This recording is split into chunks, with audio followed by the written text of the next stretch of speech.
Hello mga ka-Big Bites. Nandito na tayo ngayon. Meron tayong bagong stocks. So, ang namin ito. And then, siguro, hindi kasya to sa atin vertical crab boxes.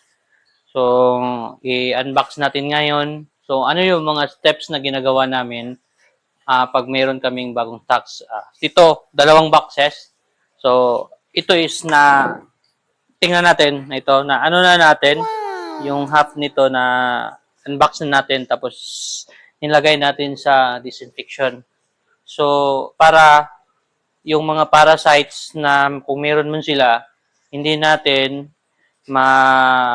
hindi maapektuhan yung iba na nasa vertical crab boxes na natin. Bago natin siya isalang, so kailangan natin siya disinfect. Then, actually, mayroon din kaming ano dito, kasi dalawang boxes to. I-open natin yung pangalawa na boxes. So, halika, tingnan natin kung gaano karami ang ano natin. So, actually, pag example, hindi siya makasya sa box namin, mayroon kami mga promo para yung iba na mga seafoods lover makatikim din ng crabs na mura lang, affordable.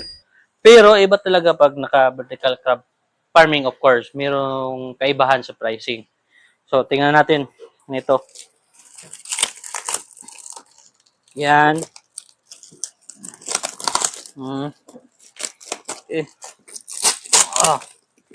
Yan o. Yan nyo. Dapat talaga nakapacking siya ng maigi. Tapos, ang pinaka safe na pamamaraan is itong sa pag handling ay itong karton natin. Yan. Yan, tingnan nyo, tingnan nyo. Okay. Yan, tingnan nyo. Oh, yan, oh, ang dami oh.